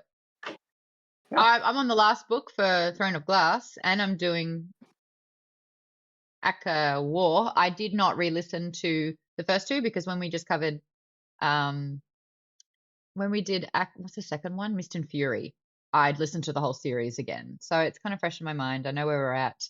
I've got a bone to pick with fucking Feyre in the first part of this book, though. I've got a big theory about what you're capable of. If you are capable of bad things, does it make you a bad person? I don't Yeah, think she's so. conniving. So manipulative, so conniving, and proud of it. And then she goes back to beige as fuck. Anyway, Nick says, I loved all of Throne of Glass. I didn't really love the first Akatar, but I've been convinced to eventually read book 2. Just hasn't been a priority, so I haven't started it yet. Yeah, the first Akatar book is the weakest because it starts off with a Beauty and the Beast sort of retelling. But then there's a bit of a twist, and then like the third act is a bit bonkers. It's all over the place. And you think that it's going to be like kind of wafty fairy tale-y, and then it's like, oh wow, this is actually quite brutal. I really like the second book of the series. We had a big chat about that. And then this all finishes up. There's a lot of Nesta. Yeah, just as you wrote that. There's a lot of Nesta in this book. Baden says, I would say that the fifth is the weakest book and the second is the best. Second is the best. The fifth is Nesta's story. So, I mean, when I did my last reread, I didn't even listen to it. I didn't go there. Colleen says, Dome, one of my granddaughters is very into this series, so I've been pressured into reading them. Lisa says, to quote Jeff, Nesta is the besta. Tay says the fourth is borderline not worth reading. It's just self-indulgent to Nesta.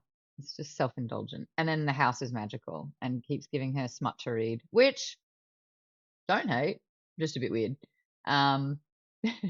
Jeff, when did you last read the books? I read this one, I don't know, a couple of weeks ago. Okay. This is not one that I'm so excited that I'm like reading the series. So this is, if that speaks to my feelings on the series, I read the books, but I'm not like, oh, I got to read the next one.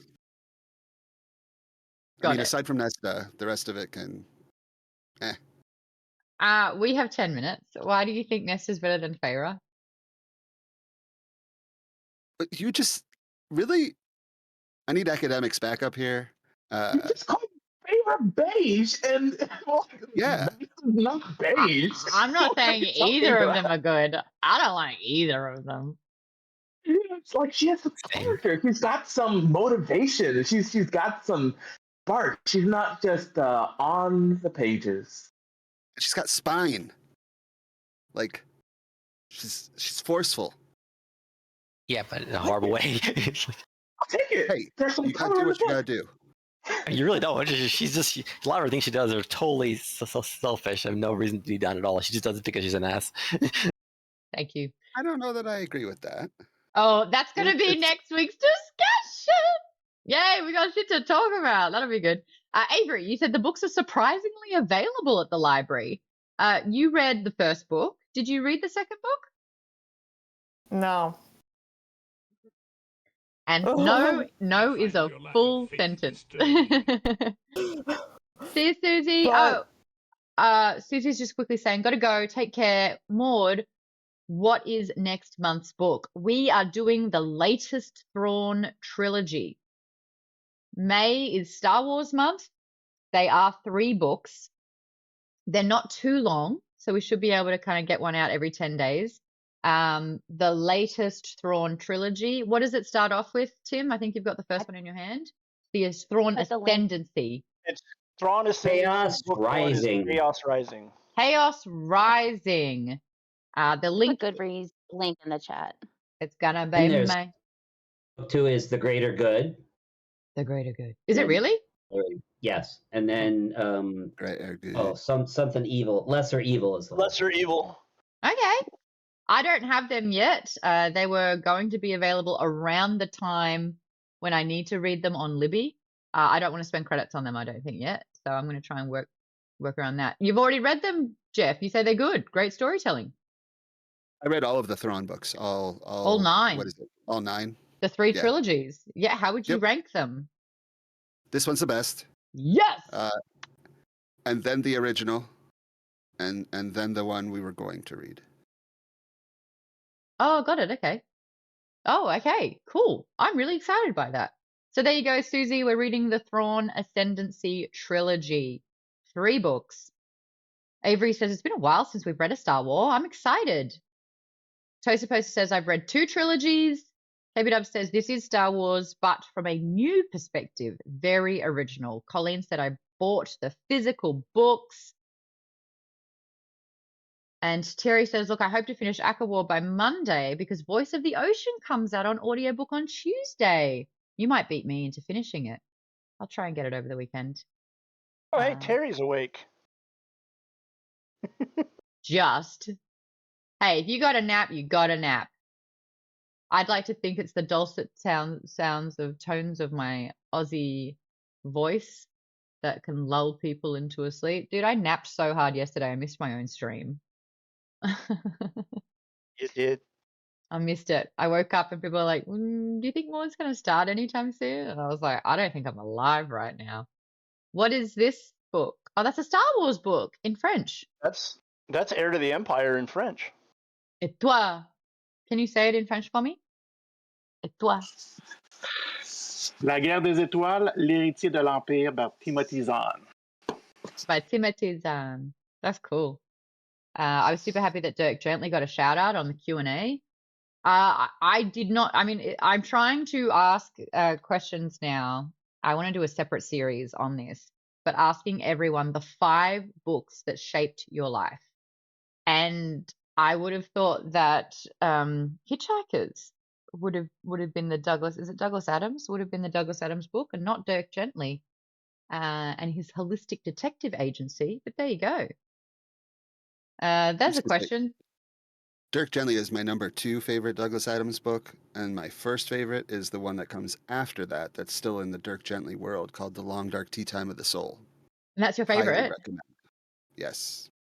It's amazing. Jimmy says, I've never read Hitchhikers. I feel like it's a rite of passage to read. I haven't read it. One of my favorites. I read the Hitchhikers and I read the Dirk Gently. But one of my favorite books by Douglas Adams is a nonfiction book called Last Chance to See. What's it about? He goes around, he teams up with a guy, a naturalist, and they go around the world to see endangered animals that are on the verge of extinction.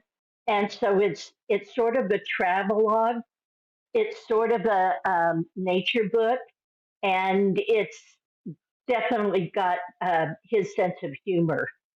Oh, that's cool. In nonfiction, you'd hope so. So if I were to say so long and thanks for all the fish, it's just Jeff who's going to get it? Tim I get it, but it's because I know the reference. It's a meme. And it's the title of a Perfect Circle song. And seen the movie. The answer to everything is 42. I am currently 42. And you have, according to my time I spent with you in this book club, the answer to everything. It all goes away next year, so live it Yeah, up. that's it. I have a month. Oh, really? The last stretch? Yep. My birthday is 5/17, so I have a month. Yeah, a month today. Exciting. Well, Catch is not 22. No. Catch I 42. wish. The movie's lousy. Oh, I like Martin Freeman in it. I like Martin Freeman in a lot of things, though. What is the question? Everything. Oh, Alan Rickman. Isn't he a robot? Yeah, he's the robot. Yeah, he's the like, voice of the robot. The little He's like, waddling robot who's got depression. Yes, he's great. He's Yeah. great. Marvin. Marvin. Mm-hmm. Recently backed a project where they're putting together a lot of interviews and things by Douglas Adams. They're forming an Adams archive. Oh, I like And that. so I'm really looking forward to it. The Adams Archives. That's fun. Okay, well, that's our time. I'm going to hang out with Members Plus after this for a little bit. Who would we like to raid? Thanks for chatting about Jade City, by the way. I could reach out to Fondalee. I'd still like to talk to her about it. Lots to talk about. And homework, if you're in show chat, what are the 5 books that shaped your life? And they can shape your life in a multitude of ways. It could be the book that got you into reading. It could be the book that sat with you the longest. It could be the book that put you into a slump for years. It could be the book that got you your degree, if you went to uni. Thank you, Lisa. Our next stream is not Thursday. I have been invited to a book talk event. So I'm going to a book talk thing in the evening. So that is why, and I'm going to try and get this show front and center. So Friday from 5 until 7, we're going to be doing it. So you've got an extra day to read the book if you have not started. Velix Ray, thank you so much for following. Welcome to Maude's Book Club. We're about to leave, but at least once a week, usually 2 books a month, we discuss our main book. We break it up into 2 parts. We talk about the first half of the book and then the rest of the book. And next week, we're going to talk about. I've been talking for too long. We're going to be talking about the entire book, and it's not a small book. So hop to it. See you on Friday, and our gaming stream is on Saturday for Game On. So we're going to be playing some Stardew, I think, and Marvel Rivals, if I'm not mistaken. Stardew and Lockdown Protocol. We're going to be playing two games. If you want to play video games with the community, patreon.com/Maude's Book Club. It's the Game On tier or any Game On adjacent tiers. Marvel Rivals. Guys, I've got to post my 39-0 game. Just me screaming. I'm basically like becoming a Super Saiyan in it. I think you can find the replay ID and then post it, I think, and then people can watch it if they want. But yeah, I'm going to post it on my YouTube. Are you kidding me? Seb edited it. He edited it to make me look so good. That is going on every platform that I have. So my eyes good. were Almost glowing. like you didn't have a tank standing in front of you the whole time. Doesn't matter how it happened, just that it happened. Okay? His defense was incredibly high after that round, and I was indestructible. Okay, everyone, do we have anyone we can raid into? If there's no one, I'll say goodnight. I need some dinner. I am hungry. Agreed. I'm hungry. All right, good night, everyone. We're not raiding. Do we want to raid? We should raid. We should raid. It's a nice thing to do. Can anyone find me a book club to raid into? Is anyone hosting a book club? And we can give some more love to book club. Monday book club back at it, except she looks like she's... No, it's a past video. Oh, my interview with Kelsey. No one's doing a book club right now. What if I just do book? Book. No, it just brings you up. I know.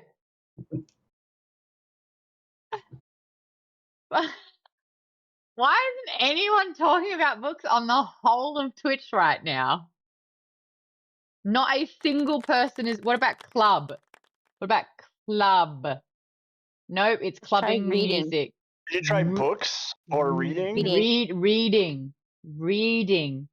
Oh, here we go. There is a reading and writing subgroup. I think she's Spanish. Okay, it's non-English speaking. That's going to be a little difficult. Okay. The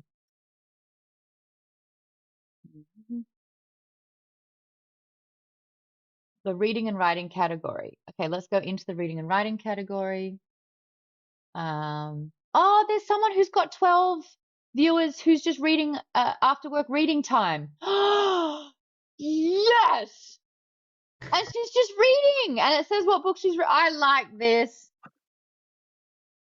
I like I'm gonna be this. so shocked when she gets 100 people drop in to watch her read a book.